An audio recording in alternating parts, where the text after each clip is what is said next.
Hey, everybody, welcome to another episode of the No Limit Selling Podcast. Today we have Mostafa Hosseini with us, and he is an expert at the follow up and digital marketing. And the reason I wanted to have him on the show is it seems so easy, so self evident that, hey, I had a great conversation with this potential customer. All I need to do is follow up, but most salespeople don't.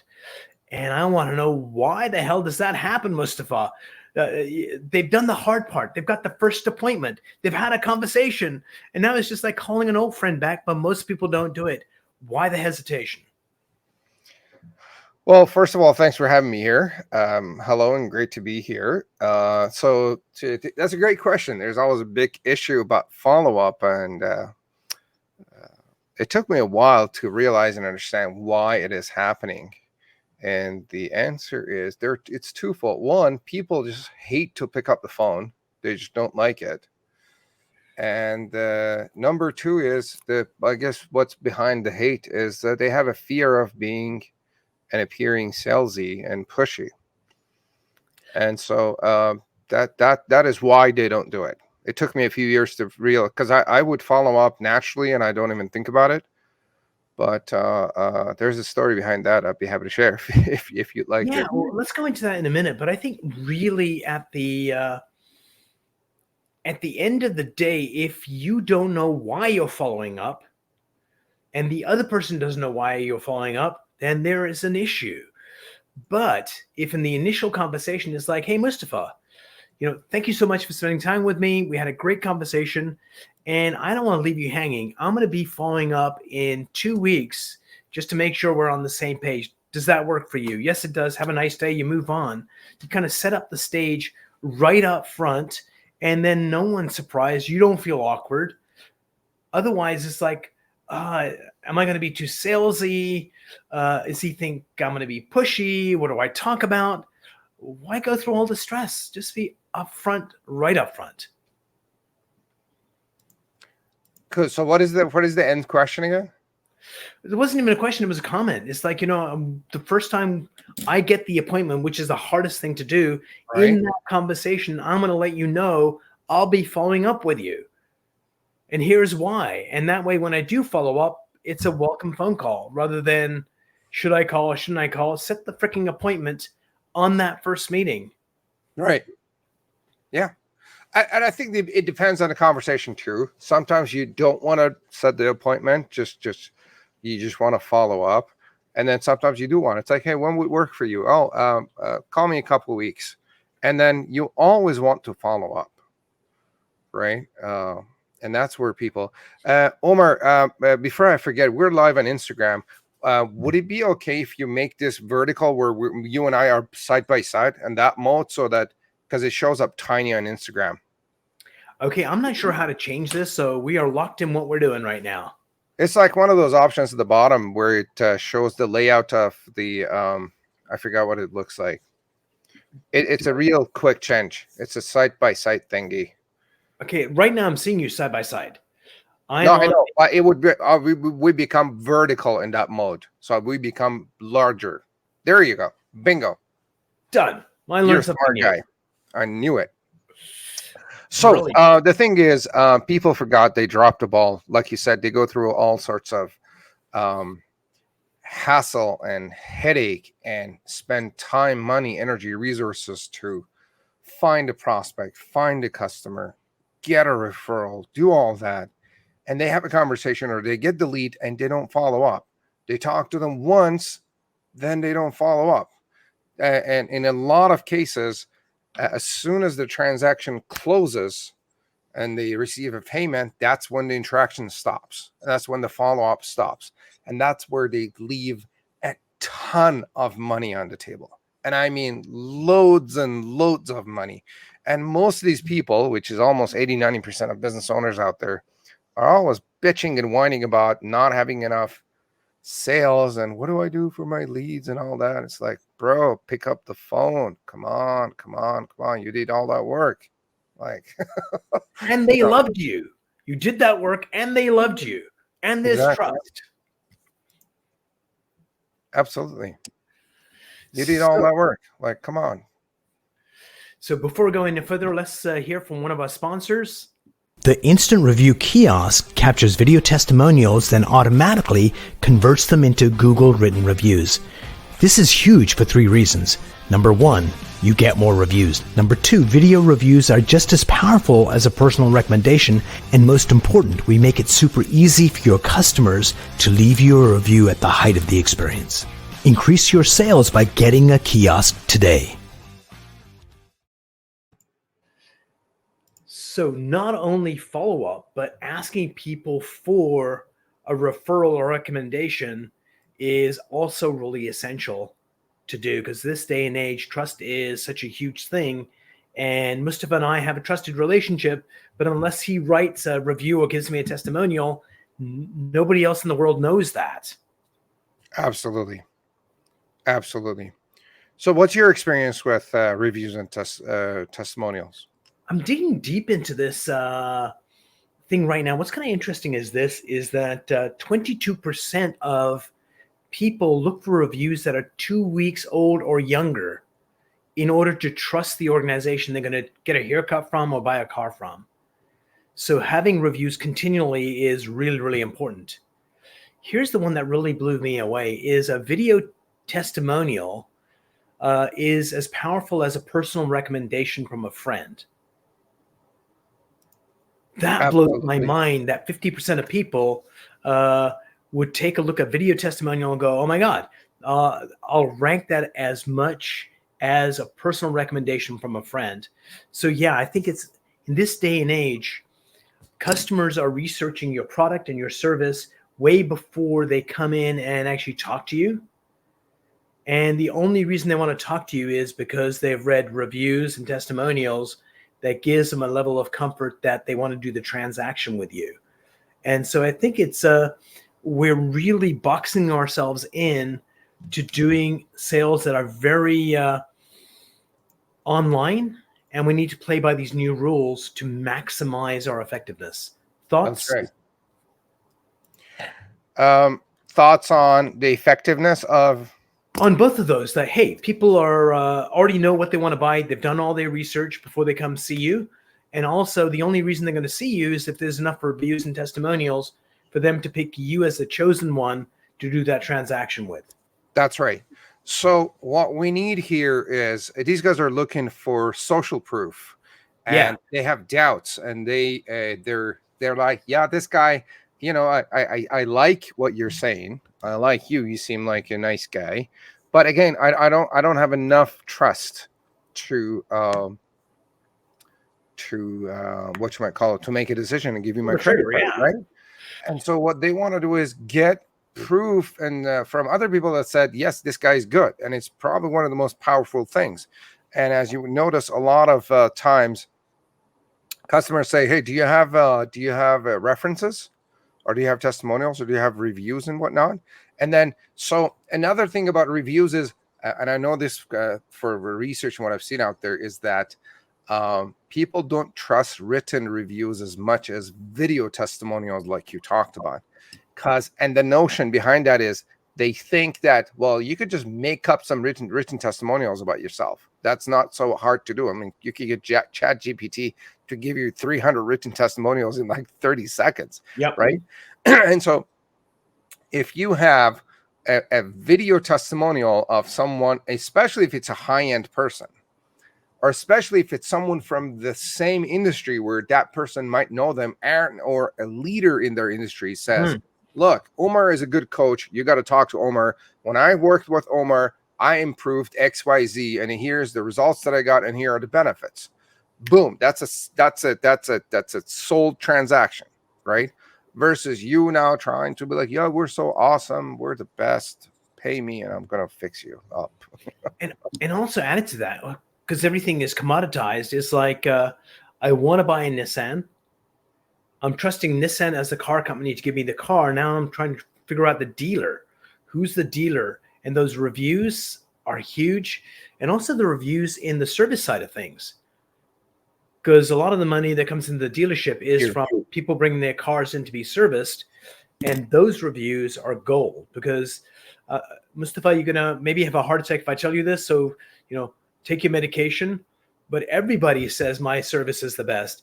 Everybody says I'm going to look after you. For sure. And it's that those reviews that let you believe it and make it proof positive. Makes a huge difference. Makes a huge difference. Can I talk about when is the best time to get reviews and testimonials? Please.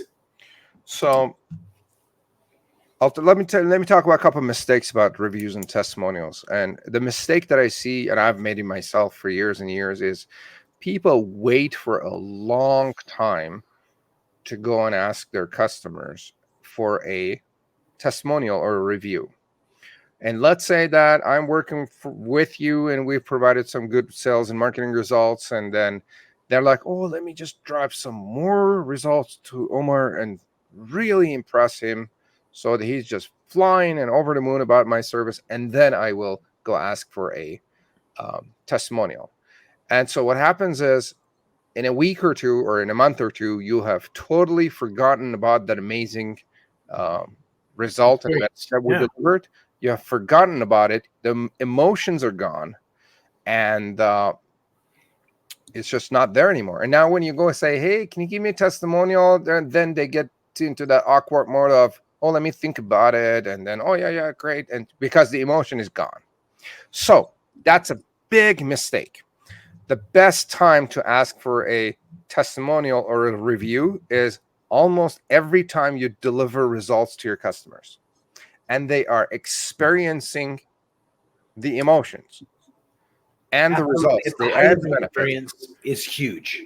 Huge. So every day, in my experience, every day that passes by from the day you deliver some big result, you lose a 10% chance of getting that testimonial.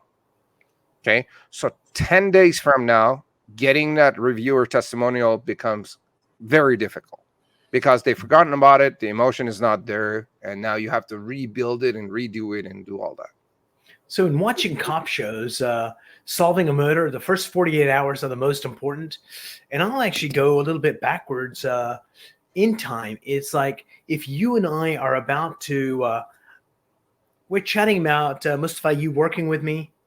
I'm going to deliver you this amazing thing.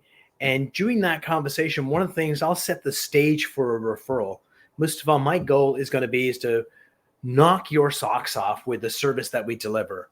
And you looked at the reviews that we got because that's what we did for others. And when we deliver that, Mostafa, would you be happy to leave a kick-ass amazing review? And you're going to say, sure. And then when we actually do, either it's expected of me to ask you and you're going to be happy to deliver. Mm-hmm. And I think the main thing is, how do we build trust? How do we over deliver on what we promised? And then take the benefit of that. People saying, oh my God, Umar said if there was a problem, they were going to look after me. I'll tell you, where I built up the most trust is when I've told someone I'm going to look after you back in the Silicon Valley days, and something went wrong and we fixed that thing. Those customers are like customers for life. Because everybody talks about when there's a problem, you're going to look after me. And when you actually do, those referrals are freaking gold. Absolutely. Actually, studies show that if you address a problem properly, you take care of your customers, like you said, they become lifelong customers. It's a proven thing. And like you said, one of the things that we do up front is to lower the bar. We say, look, I'm going to be honest with you. We will experience problems. There is going to be ups and downs. And I see a big mistake that people make in their sales conversations is they just paint a rosy picture of what they're going to do as everything is going to be perfect and there's not going to be any problems. And sure enough, there's always problems. And so we tell them up front, and we're like, I'm going to be honest with you, Umar, there is probably going to be problems. And I'm just letting you know that we will be there and we will work with you to fix these problems. We do not run away when things go wrong. And that way we just set their expectations. Because again, the other problem people do is they set the bar so high up here and they deliver like down below, and they just kind of shoot themselves in the foot, right? Versus, absolutely. Yeah. And even if you did a good job, if you set the bar for excellence, that good job is going to seem like, it's not worth complaining about, but I'm not really excited about it either. So absolutely. And going back to something you mentioned about video reviews, one of the nice things about video is very shareable. And a written review hardly gets shared. Actually, video reviews are 1,200% more likely to be shared. So if we were doing a transaction and Mostafa, you give me a nice video testimonial, I know your Facebook handle. We're streaming on Instagram. I know that handle. If I tag you on Instagram with that review, everybody that knows you and likes you and trusts you is going to know that buying a car from Umar is an amazing experience. And I get the benefit. Number one, the video review is strong, and people that know you is just like it's like a gift from the heavens. Oh yeah. So can we talk about good ways to use testimonials and where to use it? Absolutely. Because some people collect them, and if you collect them, it's like that old adage, you know, if a tree falls in the forest and nobody's there to see it, did it actually fall? So if you've got a testimonial and you don't use it, what was the point? So give us some ways to use a testimonial to increase sales. 100%. So we got written testimonials and we got video testimonials, right? Written testimonials, you want to grab and you want to, what you might call it, use them across your website and your marketing materials. On the home page, on the product pages, on your checkout page. The checkout page is actually a very important page to have testimonials, because to address those last minute doubts on the checkout page. Hold that thought just for a second. This is the first time I've heard of that. And that is such a huge, excellent piece of advice, because I never would have thought of that. I don't want to clutter the page up, but having that last little thing that basically doesn't push the person across the line is just a gentle. Yes. So again, and like you said, we don't want to clutter the page up, but those one-liners, small piece. I trusted Umar and I got these results. I don't have any doubts or regrets about my purchase, right? Those are type of testimonials and reviews that you want to have on the checkout page, right? And then, so you want to plaster them. One mistake that people make, and I've made it myself, is when there's like a half a page long testimonial that they received, like a written testimonial from someone, they grab the entire piece and slap it on their website, right? And that's not a good idea. No, you want to grab a snippet, like a line, the most meaningful parts of it, and then put them on your homepage, on your product page, and across your funnel. You want to plaster them, and on your marketing materials, and you want to put them on social media, right? Make a social post and share XYZ. Here's what XYZ said about me and my service, right? Here's what the customer. And then same thing we could do with video testimonials. Spread them across your funnel so people could see there's social proof on every page, right? And then you could use them in your sales presentation. And then you would just spread them strategically. Either you would just bring it up. Here's what XYZ, you would do the introduction. Here's the product. And by the way, here's what XYZ says about this product. Now you're addressing objections before it even comes up.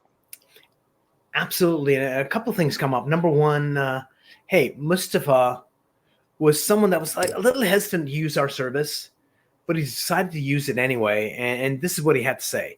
And that way you really kind of frame it up as an objection. And the other thing that I use something called Thrive Themes. It's a WordPress tool to basically allow you to build a site. And one of the nice things is you can get your testimonials. Let's say Mostafa's testimonials about digital marketing.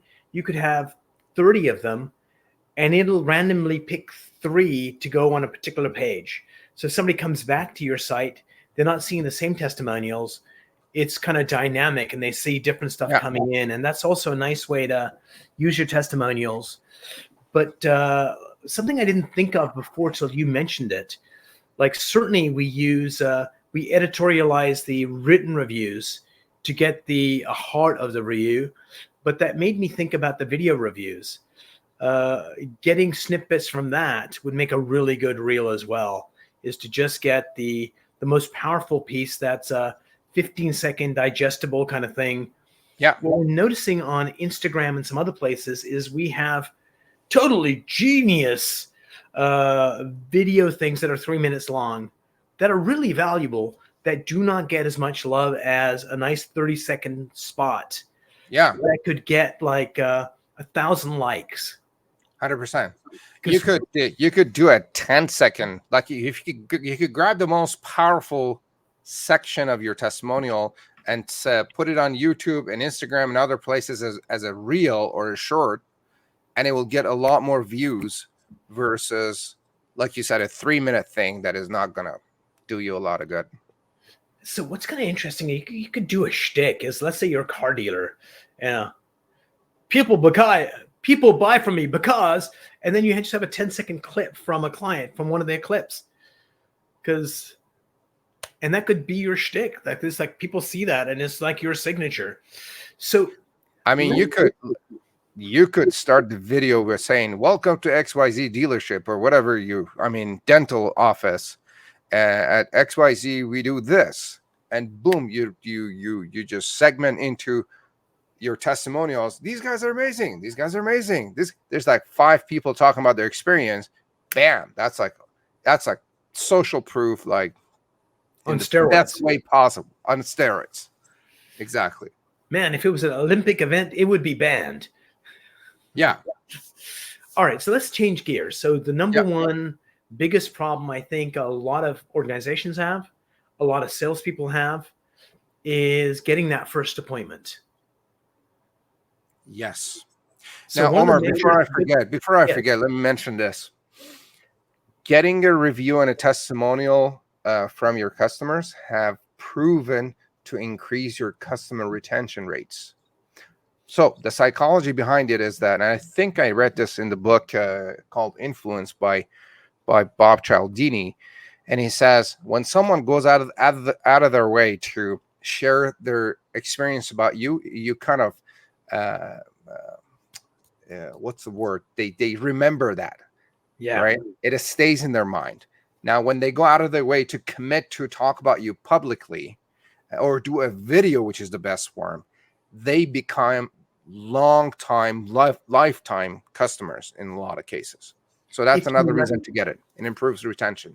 Thank you for sharing that. And I'll add to that, if you let them. Exactly. And the way you don't let them is you don't follow up. That's right. They've loved your service. They give you an amazing review, and then you just ignore them. So I'm going to give you this 2 heartaches that are hard to get over, Mostafa. One is when you let the love of your life escape. And the second one is when you call up a customer to do that follow-up finally, and they go, "Mostafa, oh my God, I just ordered the service that you sell a week ago because we haven't spoken in a while." You know, after that happens, I feel like getting a knife going stab, because it's not their fault. It's our fault for not following up. Yeah, that has happened to me. And it was my fault because I didn't follow up enough, or I didn't have enough presence on social media and here and there to be in front of their eyes or via my email. Right. Another piece about this whole thing is visibility and being front to buy for when they need it. And so here's another thing. It's like if you heard that story where somebody was digging in the ground to find diamonds, and then he stopped short of like a meter away from diamond, and then the next guy showed up, he dug like for half an hour and he got a big diamond, and the first guy's like, "Oh my God, I lost that big diamond," because they just gave up. So I think that's another thing that happens with a lot of businesses and salespeople as well. You're absolutely right. So before we switch topics to first appointments, I think what's our most valuable resource as a company? Turns out it's not us. Turns out it's not our employees. It's a customer that had a great experience that loves us. And we're so busy trying to get the next customer that we forget that most valuable resource. And I think any team in the history of sports, I'm going back to the Roman days when people were screwing up. They said, oh, we're getting a new general manager. And as soon as that general manager comes in, they go, we're going back to the basics. And sometimes we forget the basics. Love your customers, support your customers. Now let's talk about how to get customers. So what is a good way to get that first appointment? For who? Is it for a startup or someone that's been We're doing around? a startup right now. We're doing a startup. It's called Instant Review Kiosks. The first area we're going to hit is car dealers. When somebody buys a car, so something you had mentioned was, at the height of the experience, someone's buying a car, the keys get put in their hand saying, thank you so much for buying this car. It's like, oh my God, we loved you. And we're going to promise to write you a review. Instead of doing that, they go to the kiosk and they leave a video testimonial that automatically becomes a written review on Google as well. So the dealer gets a video review and a written Google review right at the height of the moment when they're the happiest in getting the car. So we're reaching out to dealers to get appointments. How do we do that? How do we get appointments to bring the customers in? No, to sell them the kiosk.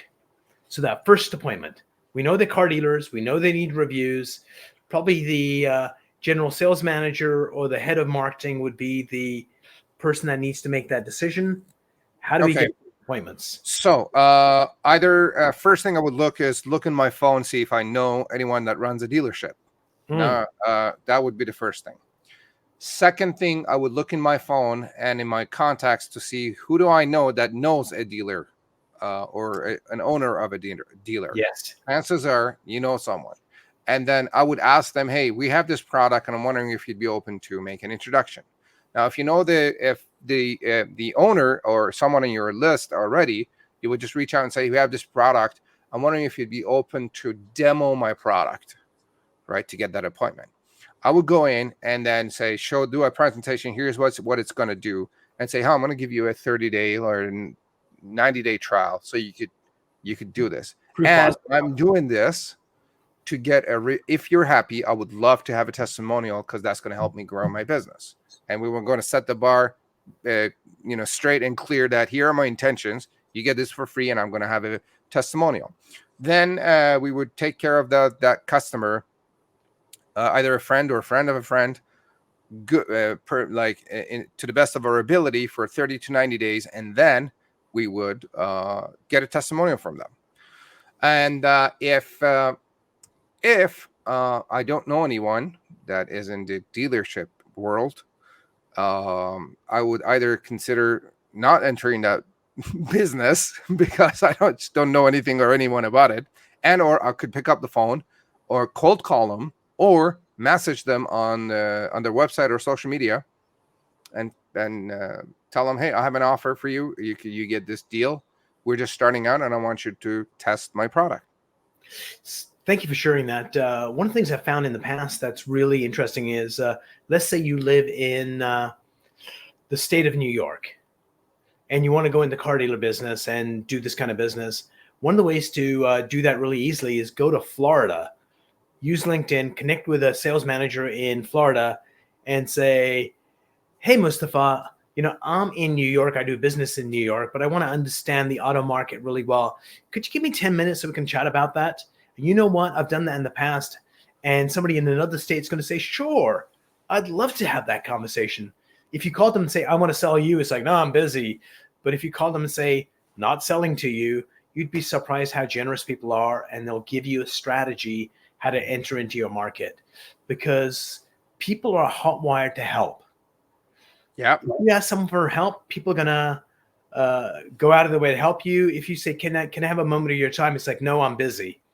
Use the word help, people will put up their hand and say, sure, what can I do to help? Isn't that amazing, the psychology? They're doing the same thing, but the way you ask help or can I have some time? And in one, you'll get 90% of people saying, love to help, and 90% saying, I don't want to waste my time with you. You want a better word than help? Please. A better word than help is advice. I'm wondering if you'd be open to give me advice on this. because a lot of the hotshots would be open to give you advice. Well, I'm an but expert. not- I'd love to give you my yeah. advice. Hey, I'm wondering if you would give me advice on your expertise. Omar, if I tell you that, would you give me advice on your expertise? Absolutely. Compared to, can you help me? Yep, that's true. See, Right? And what- I actually learned that from Cialdini too. I think his book, Persuasion, he talks about that, the word advice. And so can I share another lead please. gen strategy? Since you and I both have a podcast and a show, if you're going after dealerships, I would start a podcast around the dealership theme.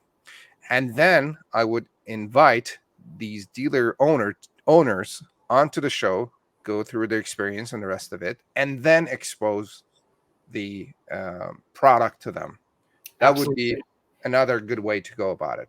And that's like talking to them, building a relationship, and then offering a 30-day trial or a 90-day trial, or providing massive value would be that process or a scenario would be a lot more likely to produce a customer. Absolutely, because you build a map. Like, we're having this conversation for the last 30 minutes, and we're building a relationship. And I'm adding to the conversation. You are. And if we were on a sales appointment together, like I was visiting you, that's a different relationship.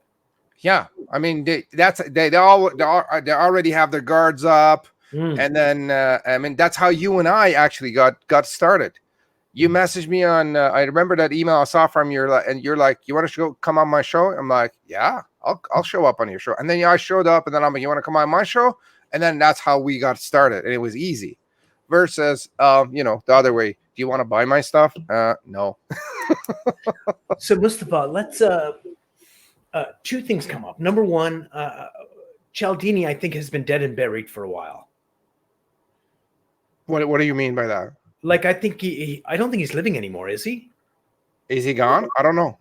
I don't know either. He might be dead, but regardless, his wisdom, that human interface, what's important, is gonna, in the year 2350, his book is still going to be relevant in terms of that basic human to human connection. That's so, right. A, don't discount things from the past. B, one of the reasons for doing this podcast is really learning from people. And that's one of the main reasons that I do this. So the question to you, Mostafa, is this. In your podcast, in your readings, what's an underrated piece of advice that served you really well? That you go, I'm so glad I learned that. Like, that's been huge for me. What's something you'd like to share with the viewers? And with respect to sales, life, dating advice, whatever. Like, what's something you've picked up along the way that has been really useful to you? Oh, the most powerful thing for me has been the 80-20 principle, hands down. And I learned this from Tim Ferriss. Years ago in 2017, I picked up the book 80-20 Principle by Richard Koch, and it really changed everything for me. And the idea is that 20% of your activities produce 80% of your results. 20% of your customers produce 80% of your revenue. Probably 10 or 20% of your customers would actually give you a review or a testimonial. 20 or 30% of those testimonials would actually probably give you business, like are most useful. And it's a principle that governs the whole universe. Let's say you can address 80% of your customers' objections with customer testimonials. Yeah, right? Your doubts and objections. So 80-20 is, I'm a huge 80-20 fan. I've written articles. It's a part of my upcoming book, Simple Marketing Formula. And it's powerful. Love that. Here's one. I think it was a guy I'm looking up right now. I think it was Perry Marshall. Yeah. He took the 80-20 principle and he used it in a different way. And the way he used it was 20% of your customers will be willing to pay 10 times more if you add a little bit more value. 100%. And I'd never seen the 80-20 principle used on pricing. And I thought that was like totally genius. Oh, yeah. I've had Perry on my show. before. He did 80-20 of sales and marketing. That was his book. And so I ran a course on 80-20 principle. And so we did some analysis on pricing. Excuse me. So when it comes to decision making, there are about 19 items that help a customer that contribute to a decision making process. Okay. And price is only one of them. Okay. However, most people treat price as if it is 80 or 100% of the decision-making criteria, right? Where price is like ease of use, friendliness, branding, proof of concept. There's a whole bunch of criterias, right? Price is one of them. So agreed. And I think the flip side of that is, as salespeople, we forget price is just one element of it, and maybe not the most important, but the buyer forgets it too. And oftentimes the buyer thinks price is the only thing, and that's why we ask questions as salespeople. Because I know the other side of things is when you ask someone, when you get a job, what's the most important thing? My salary and compensation. Then you ask them, how important is the team you work with? More important. How important is your boss? More important. So absolutely, as salespeople, we have such power if we understand the landscape and we ask brilliant questions. Yeah. And the brilliant question I'm going to ask you, Mostafa, is this: how can our listeners and viewers get a hold of you? You could go on LinkedIn and do a search for Mostafa Hosseini, and I do come up, hopefully. You could go to persyo.com, persyo.com, and that's our website. And you could find me on most social platforms like Facebook and Instagram and here and there. And you can actually download our checklist for customer retention to improve your retention and customer engagement on our website. It's a free checklist. Brilliant. We're going to put all your contact information in the show notes. Mostafa, thanks so much for being on the show. I'm going to stop the stream here. Absolutely. It was a great conversation here. And let's chat after we go offline. Absolutely.